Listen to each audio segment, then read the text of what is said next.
I thought my photos were nice and cool and my colors were cool, and then now I look back, I'm like, that's trash. But I have to be there, then I'm here, you know. Everything works out in the end, and I needed to experiment. If you're just satisfied with where you are, then I don't think you're a real artist, because we always need to evolve and improve and reflect. So once you stop, I think that's when you are doing your artist's internal self a disjustice. Today's guest sees the world through a different lens, quite literally. Lee Yik Keat, also known as YK, is a self-taught urban photographer based in Singapore, known for turning everyday moments into cinematic scenes. He's worked with big names like Adidas, Burberry and Louis Vuitton. In 2022, he served as a judge for Apple's Shot on iPhone Challenge and was featured on Forbes 30 Under 30 2022. Now, with over 3.2 million followers and growing across Instagram and TikTok, his quick, clever mobile photography tips have inspired a whole new wave of creators.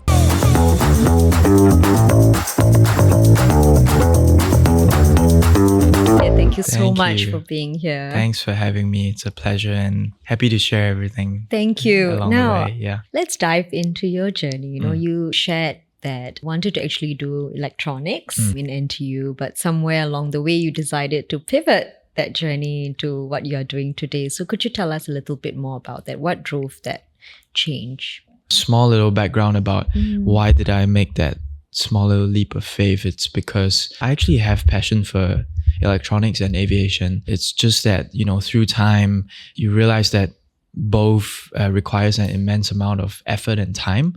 So I can only choose one. Right. And because I can only choose one, it was a really tough decision. It spanned over a couple months talking to my parents, trying to persuade them as well. If I go to university and get this degree and have a job in the engineering world, it will be very stable. A creative job like a photographer is the completely opposite.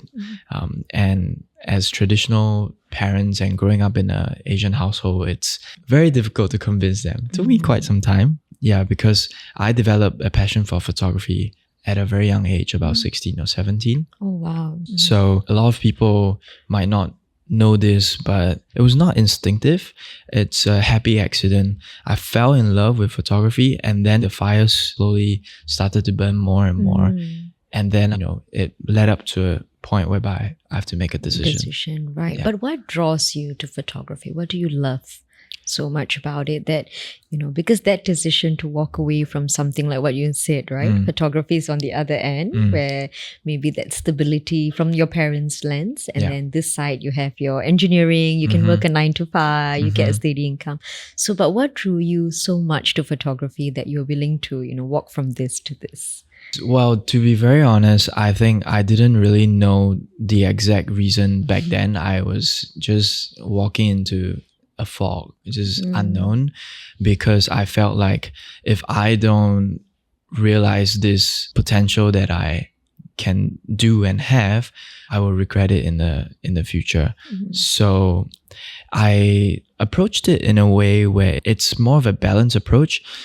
So I made a bet with my parents, like, after military, can you give me like 1 to 2 years of dabbling into photography? And if I fail, I can go back to university. And back then I was pretty young. Yeah. So I still had time. So that was the testing phase, the first 2 years. So it was a good time for me to realize what potential I have. So I went all out, and the reason became clearer, because what I enjoy about photography is the ability to freeze moments. And also it's an expression. It's my self-expression of how I see the world. And it's a very addictive process. Sharing and translating, you learn about yourself as well through seeing the world. So yeah, it's more of like I don't know what's the reason, but let me try. And slowly it becomes clearer and clearer. So the fog clears up. Right. And what was something you told yourself when you first started, right? With all that uncertainty and, I think at some point you even rented a studio apartment because you felt like you needed that space to be creative. And, you've had a lot of challenges. What people see today is the success, but behind the scenes, you've had challenges. So what was something you told yourself at that point? I mean, it had been so hard, right? Even with the pandemic, you met a lot of challenges because you couldn't go out and do photography. Yeah. So what was something you told yourself to keep going? I think this is a very bad advice for people, but I was just being delusional. So I just it's a fake it till you make it mindset, and I trick myself by imagining like I'm gonna make it, and if I stop now, it's like, I don't know if about the famous picture of like depiction of success. You dig through a gold mine, and then you are like so close, and then you like walk back. Right. So I'm always thinking like I'm like 1 cm away from breaking the wall. Right. So that's how I push myself, just thinking that the light at the end of the tunnel is really near, and I am doing a lot of progression. It's just that it's not being rewarded right now. So I am basically telling myself that in a few years' time, it's going to work out, put in the work now. And the graph is not linear, Right, it is. People know it as well. So it's a lot of like ridges, and, the success comes in a spike form sometimes, so it just shoots up. So I was just being delusional. What was that hardest thing that you really had to overcome? Because, like you mentioned, success is not linear, right? Yeah. And that journey goes up, goes down, goes up, goes down. I mean, you've had many hard moments probably, but what was that hardest moment? Would you be able to recall that, where you felt like, oh my God, what am I doing? Should I stop this and go back to being a student? And because you made that bet with your family, the bet was haunting me at the back, and then I was like trying to push through everything.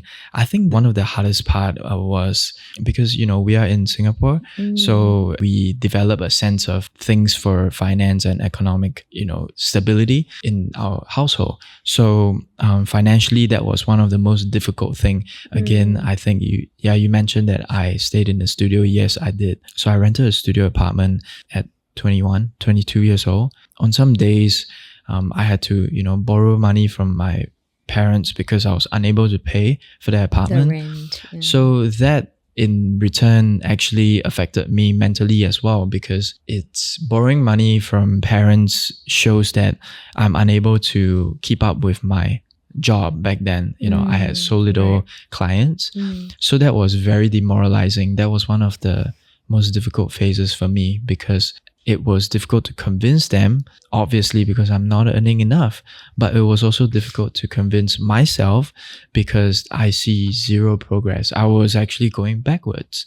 So that was one of the biggest obstacle and darkest phases in my life that a lot of people don't know about. And I'm just sharing it right now because I feel like people just see it's dreamy, it's pursue art, and very idealistic. Very idealistic. And it's amazing if you have financial support and have the creative free reign.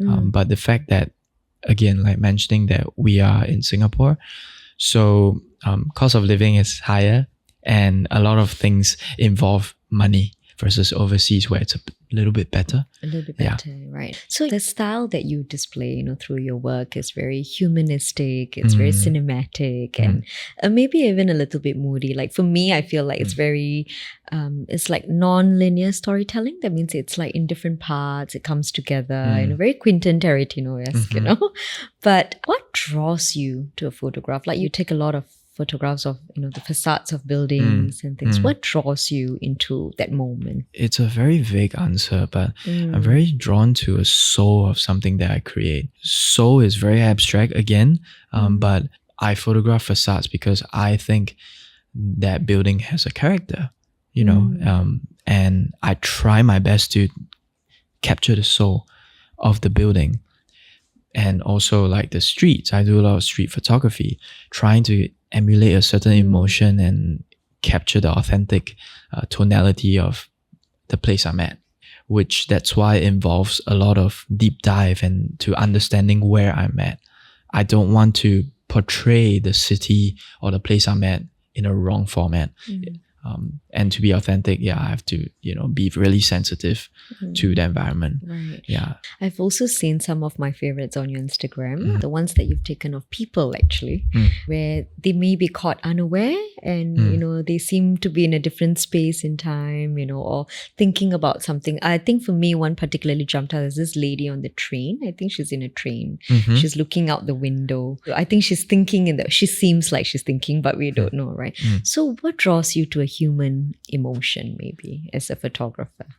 I think humans have so many emotions, and there are sometimes things we overlook as well. Even simple things, like looking out of the window can be cinematic, and I do my best to translate that. It's just like, I don't know how to explain it. It's just being observant. Yeah, being observant is one thing, but also seeing how the person I'm shooting is in tune and with the place. So you will never see a photo or video of something I put up where it's just everyone is just like on their phone. On the phone. Yeah, because there's no emotion. Yeah.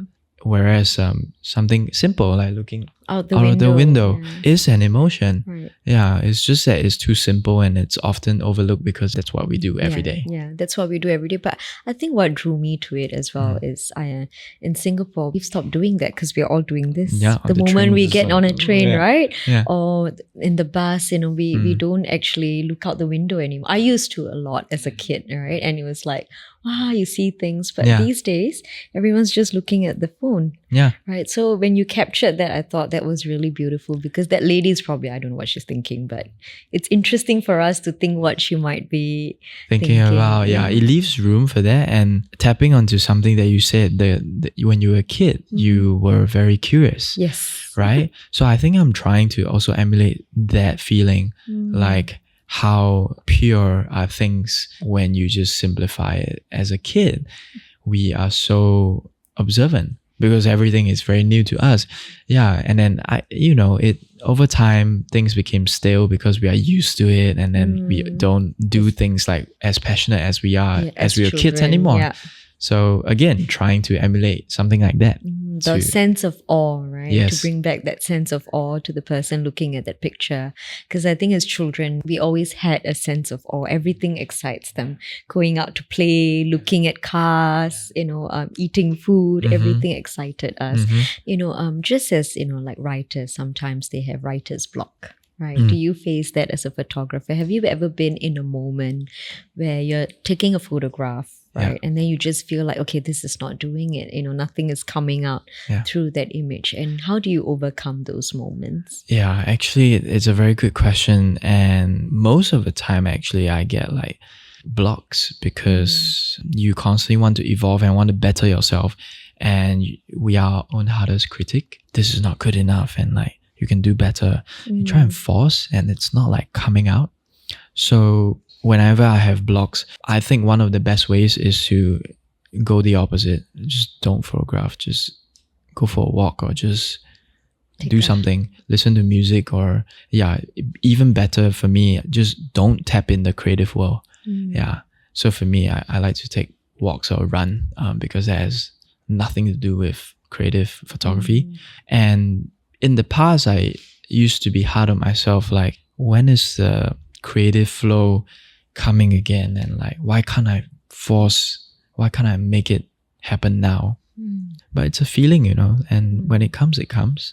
Right. So tap into it when the creative juices come. And when it doesn't, it's okay because it's part of who you are. It's part of the phase, progression. And if you are having breakthroughs every time, like, that's great for you, but it's not for everyone. Yeah, right? It's not everyone. Is there any work that you did in your earlier career that now you think back, I think everyone's got that, right? As you're trying and you're pushing through, trying to figure yourself out. Maybe now, when you look back and you're like, ugh, that's so cringe, right?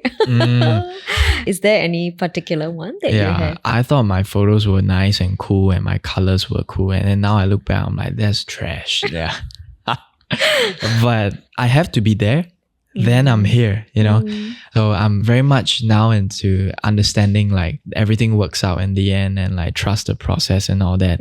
So I needed to experiment. I needed to get those photographs and, get my colors of that time, which I think was cool that time, to be able to evolve and be like, let's move on to the next thing. Who knows, right now, like the works I create, I think it's, beautiful, and in 10 years I'm like, that's trash. Right. So it keeps moving. It keeps evolving, right? Yeah, it keeps evolving. And if you're just satisfied with where you are, then I don't think you're a real artist, because we always need to evolve. Right, and improve. And improve and reflect. So once you stop, I think that's when you are doing your artist's internal self a disjustice. Right. Yeah. But it can also go the other way, right? Some artists may feel that, it's so horrible, this is not my best work. And then they just stop and give up, right? How do you stay pushing yourself?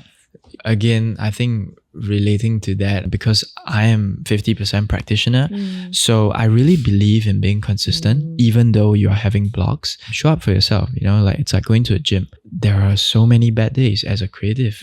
People just don't see it. It's all glamorous on the page, right?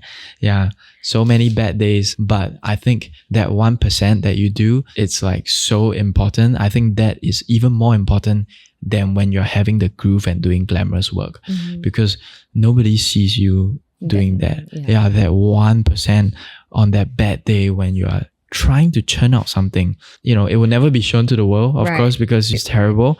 But by doing that, you're still engaging your creative instincts. You are still moving your muscle memory into, like you're not giving up. And I think being consistent is one of the most important traits into how to be, like how to succeed. Yeah, it's quite not often talked about, because I think creative, it's very, again, free flow and very abstract. You do it when you feel like it. Yeah, consistency can be quite practical and clinical. Right, it is. Yeah. So sometimes they don't go hand in hand, but yeah, you will thank the 1% when you succeed. Yeah. And I think it's beautiful that you said that, because now a lot of the work that we do is actually creative work, right? Whether you're writing, whether you're doing photography, especially with social media, right? So, as they are influencers, but they are also creatives, because they're producing this work every day. And you do that as well, right? You've got a very big following on that. You've built it, I'm sure, painstakingly over time. Now, how do you balance that? What part of you are you ready to share there? Because as creatives or as an artist, they want to keep some things for themselves, right? So how do you balance that? I think over the years, I, of course, share more, incorporating more of my personal life, because I think that can be very empowering. But at the same time, with that, it's a double-edged sword. You're giving some form of vulnerability, prone to attacks, prone to people judging you and all that, which you have to take in if you share. So how do I balance that? Anything personal that doesn't add on to my creative journey, I keep it to myself. And anything that can be in a form of empowerment, I try to incorporate it nowadays. Yeah. But actually back then, there was zero personal sharing. It was just refined work. And also because of COVID, because of how the world progresses, that it also made me share a bit more about myself, my journey, because now people crave for authenticity and that human touch. If not, my works are just like an AI, a robot. It has no soul. Yeah, I document a lot of soul, but I'm not the soul in that picture. Yeah, so I need to put myself in it. Now, if you could choose someone to photograph, if there's one maybe celebrity or someone you admire, respect, that you would wish to photograph, who would that be? Maybe if I can go back in time, I would love to spend a day with Michael Jackson. Yeah. Can't believe you said that. I'm such a big fan. I don't know if you're a fan, but I'm a big fan. Why Michael Jackson though? Because look at it in this way, he is so huge back then, stadiums, right? And he can't even go out of his house. And back then, there's zero social media. Right. Can you imagine Michael Jackson now? Oh my God. Yeah. He'll be amazing. He can't even step out of his kitchen. Yeah. He was very reclusive because of, and he didn't have social media. Yes, back then there was nothing. So to be able to photograph what goes on in his life and in his head, to just be with him and capture his energy, I think that would be very interesting. And his dance. Yes, yeah. His dance. Yeah. Yeah. I think that would be Everything, amazing. yeah. Speaking of famous people, you've met one. You met Tim Cook. Oh, yeah. Yes. Yes. Yeah. And you had like 30 minutes I of did. conversation with him, right? I mean, that's a huge deal. You know, Yeah. having started your career with the Apple 14, It's a full right? circle. It's a full circle. Yeah. I think that's so Yeah. amazing, right? Yeah. What did you take away from conversation with him? Like, It's again like a lot about human experience with whatever we're experiencing, because over the 30 minutes he's a man of few words, and then he's a grandpa, so he walks very slow, hands behind his back, and then I also do the same, and then just walk really slow in the cloud forest. And the conversation was about me sharing my entire photography journey. So he asked this question because I shared about my engineering background as well. So he was like, so does that have any effect on your creative journey? And I told him, what I told you, I'm like a 50-50. So based on his question, he's asking about how we are as humans, how we are as creative, zero technical stuff. Yeah. And I feel like he does the same in the headquarters as well. He wants to learn more about human experience and how to better that and use technology to aid human experience. And I think that's, at the core of it is very beautiful. And Right. yeah, enjoy the 30 minutes with him. that must have been amazing for you. And what do you think about the role technology is playing, like with AI? Like, so for example, for writers, you have ChatGPT. Yes. So you often get compared like, oh, I can ChatGPT it, this sort of thing. And, of course, the same applies for Yes. photography Yes. and artwork as well. So a while ago with ChatGPT, they had all these graphics coming out Yes. as well. So what do you think about that? Will technology ever replace creative work? Hopefully not. And it's something that, it's the biggest topic right now. Even me speaking with my creative friends, AI is something that we can't avoid. And it's in our life, like full on, within a span of like a couple years. So I feel like for now, AI and technological advancements helps us. It gives us an edge to further refine our craft. But so far, it cannot replicate the soul. Like the authenticity of the image or video, it's still not being able to be replicated. People Right. can feel it. And pointing that out, it's actually an irony.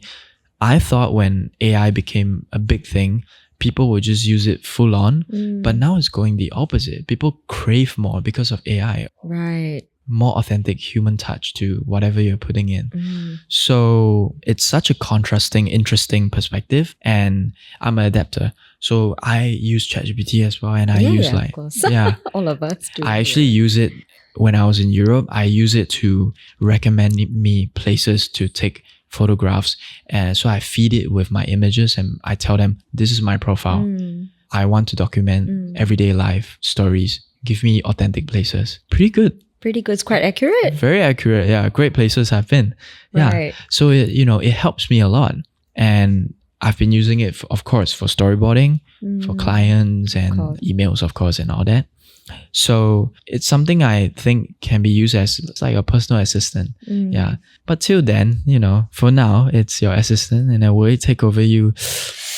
Time will tell. Open you think. question. I really hope not. I would say it's different, right? When something is computer generated, Yes. right? I agree with you. The soul is not there. The feeling is not there. I think when you take a photograph and you show it to us, your feelings are reflected there as well.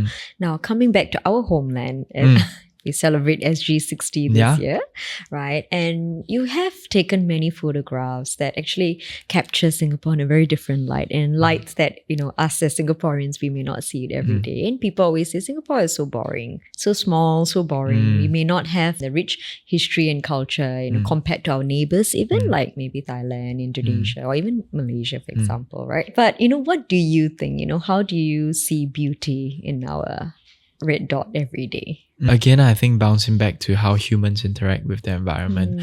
At a young age, when I take a bus, my favorite thing to do is see, when the bus are the same number, they know each other.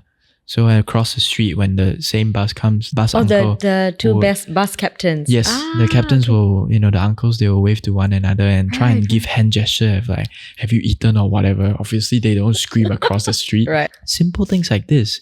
And like even at the hawker center, maybe a stall beside one another, they ask each other, have you eaten? And then they ask, oh, what do you want to eat? Let me get a drink for you or something.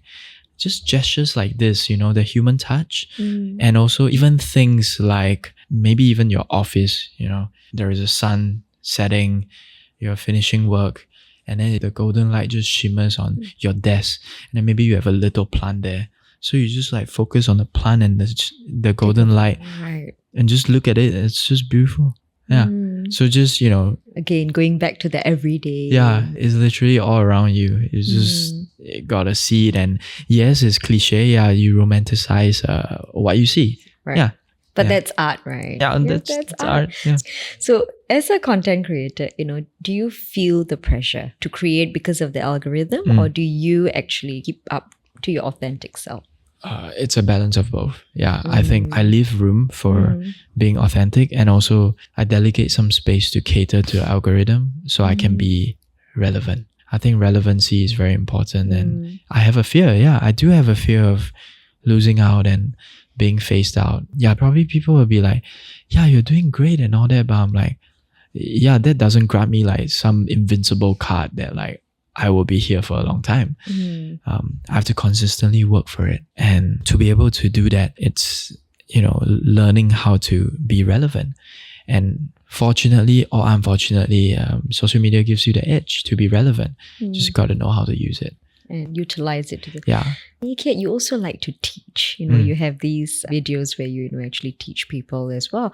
So why do you like to share that knowledge? What do you hope for people to get out of it? Education has been something that is on only the second stage of my career, because I realized that I enjoy teaching. And when people learn, I get very happy and satisfied. And the reason why I want to share everything as much as I can is because I do want to empower the next generation and want them to do better than me. There's no use gatekeeping and keeping things to my grave. What's the point? Yeah. To empower. I want to help people, help the young generation to push this community. And again, like we're in Singapore, so artists, we are a minority. Right. Yeah. So trying to push more of that to become bigger and bigger. Collaborate. And just like increase the volume of our voices. Yeah. So I hope I can contribute my voice and build this community with my hands. Yeah. What's in store for you next? Like, what are your plans coming up? Good question, because that is in line with teaching. I'm going to do like long form videos, mostly putting them on YouTube and teaching in depth, because Instagram, TikTok, it's social, yes, but it's short form. So I want to go in depth. I want to teach, not just technical, but philosophical. Again, like what we spoke. How do you understand emotion? How do you gauge a person's body language and get the best out of it? All these comes with experience, which I'm, along the way I gain. So I want to share all these. These are very intangible. You don't learn this in school. There's no like A plus B. There's no rule book. So it's more like my experience in sharing and putting all these in video format so people can learn. So that's the next biggest step that I'm working on. That's fantastic. So it's kind of like as you learn, the people learn with you as well, right? And what advice would you give for people, right, who are walking this journey? That means maybe they're just like you, right? Not in the creative space, but they want to move towards this creative space. Maybe they are an engineer, like what we were talking about earlier. They may be like 40 years old, having worked a job for 20 years, but they love photography, or they love some sort of art form, painting or something, right? What advice would you give them to take that leap? It's quite an irony, but then I think do your best, but learn when to surrender. Not to surrender to quit, but surrender to the process. When you deep dive into the work, sometimes, like we spoke, you face a block and you face something that you cannot resolve within a day. By learning how to surrender, letting go, it frees up capacity and you actually embrace it. When you embrace it, like good things come. Yeah. So approach things with good intention, do your best, of course, don't be lazy. Yeah, but when obstacles come, learn how to surrender from time to time. And the universe will reward you, and it always has good intentions for you. Just learn to embrace the moment and the current situation you're in. Right. Yeah. And the operative work is to work hard at it. Right. You worked very hard at your craft, right? Thank you. And you're Yeah. still working. Yeah. So thank you so much, Yit Thank Keat. you. It's Thank you. really been, I think, eye-opening for every one of us. Pleasure of me to share. We have come to the end of the episode. And, to our listeners, thank you for tuning into this episode of Open House. And if you enjoyed this episode, please share so that everyone else can share Yit Keat's passion as well. And, leave suggestions to guests that you'd like to see in the future. And, follow us on our socials. Till next time. Bye.